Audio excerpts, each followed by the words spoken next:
If you haven't seen the previous episode videos, click the links in the description.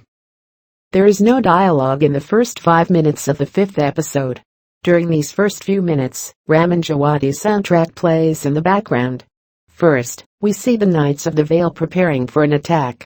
Then a shot of the Lannister, Tully, and Stark army marching to the Vale. Jaime, Bronn, Edmure, and Jon are seen leading their men. Then we see the Golden Company boarding Euron's ships. The Knights of the Vale see a huge ice storm approaching slowly.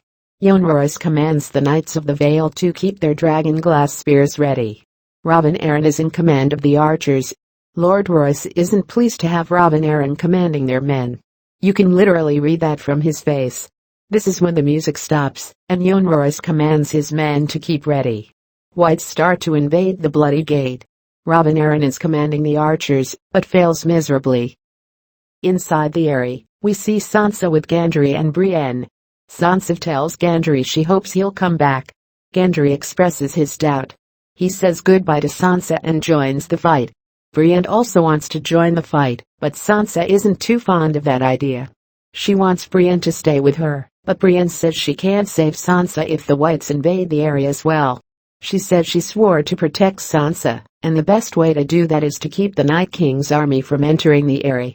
Sansa hugs Brienne and thanks her for everything she has done to protect her family. Brienne leaves to join the fight.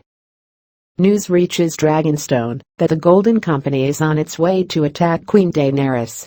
Daenerys commands her remaining Unsullied and Dothraki to protect Dragonstone from invasion. Varys advises her to leave Dragonstone, but Daenerys refuses to do so.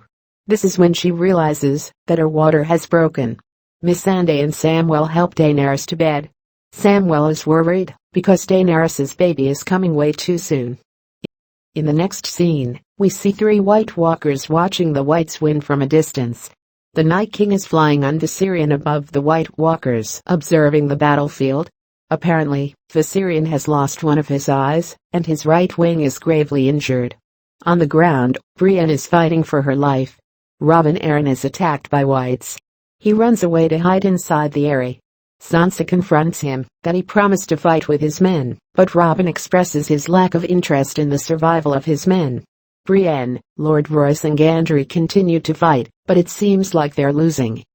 A roar of a dragon is heard, and the White Walkers join the war as well. Viserion flies above Lord Royce and his men, and sets them afire. Then we hear the roar of another dragon. The Night King looks behind, and sees Jon Snow on Drogon. Beneath Jon Snow are the Tully, Lannister and Northern armies. Lots of wights are set afire by Drogon, while the Westerosi army slaughter them. It looks like dragon fire doesn't affect the White Walkers though. Bronn manages to kill a White Walker with 2 spears of dragonglass. Jaime sees that Brienne is in trouble with another White Walker. She gets stabbed in the guts, and that's when Jaime goes mad and stabs the White Walker from behind. Brienne is dying, and Jaime holds her in her arms.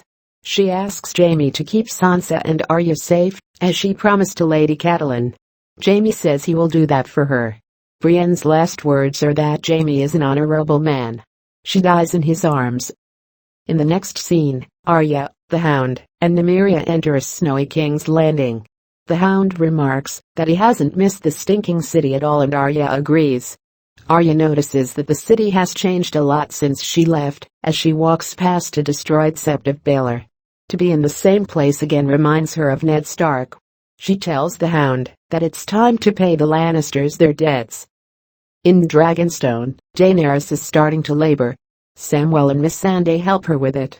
Varys watches a smaller part of the Golden Company invading the shores of Dragonstone. The Unsullied try to defend the castle. The Dothraki fight them on shore. Jorah and a small part of the Northern army join the fight as well. Jorah tries to get inside the castle. In the Eyrie, the army of the dead is diminishing by the second. Edmure and Jaime are leading their men very well. The Night King is no longer mounting Viserion, and tries to get inside the Eyrie with another White Walker. Viserion tries to attack Gendry and opens his mouth to breathe fire on him. Gendry shoves a dragonglass spear into Viserion's mouth. Viserion falls from the rocks of the Bloody Gate, and it is Drogon who finishes the job and sets Viserion on fire. Jon and the Night King fight each other, and the Night King is killed by Jon. As he dies, all the remaining White Walkers and Whites seemingly die too. In the next scene, Jorah makes it into the castle and finds Daenerys in labor. Things don't look too bright for her. Samwell concludes that both mother and child could never survive together, and he only can save one of them. Jorah wants Daenerys to survive, but Daenerys doesn't want to give up on her baby. Samwell gets through and Daenerys manages to deliver her baby. Samwell tells Daenerys that it's a girl and asks for her name. Daenerys says that she wants to name her baby Lyanna, as Jon would have liked that. Daenerys is very weak and dying. Missandei, Varys, and Jorah realize that the Golden Company has the upper hand and is able to invade the stairs to Dragonstone. Daenerys says goodbye to Jorah and thanks him for always being there for her. Jorah expresses his love for her, and Daenerys asks Jorah to keep his oath and to keep her daughter safe. She asks Jorah to release her from her suffering and to kill her. Jorah says he could never do that.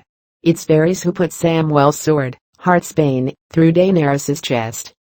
Cersei receives Qyburn in the throne room. He has come to tell her that Daenerys has been defeated. Cersei laughs and both drink to celebrate their victory. Soon, Cersei begins to feel dizzy and the viewers realize that it's Arya with Qyburn's face. She has poisoned Cersei with the poison that Jaqen gave her. Qyburn, who is actually Arya, starts to confront Cersei.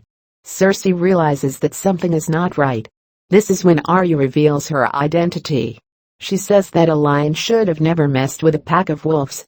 Cersei asks the mountain to kill Arya, but Arya tells her that won't help. This is when Nymeria and the Hound enter the scene. Nymeria gravely injures Cersei and the Hound combats with the mountain. It's Arya who finishes Cersei by slitting her throat. Nymeria and the Hound attack the mountain, but he doesn't seem to be affected. The mountain loses his helmet at some point during the fight, and that's when the Hound manages to burn his face with fire. The mountain is left to die as the Hound, Arya, and Nymeria leave the Red Keep.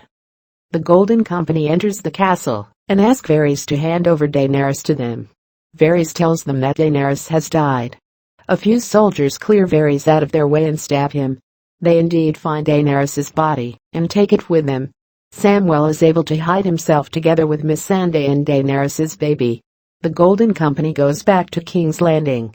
Euron Greyjoy arrives back in King's Landing and finds out that Queen Cersei has been killed. He pretends to be saddened by her death. Jon and Sansa arrive in Dragonstone to find out that everyone has been slaughtered. Samwell meets him on the castle stairs with Jon's child in his arms. Jon starts to weep. He asks if Daenerys made it, but Samwell sadly tells him that she did not. He tells Jon that she named their daughter Lyanna Targaryen. In the last scene, Euron Greyjoy's coronation is shown. He is made king of the Seven Kingdoms and the episode ends. To receive leaks of the next season 8 episodes in your newsfeed, hit the subscribe button below. If you like this video, please share it.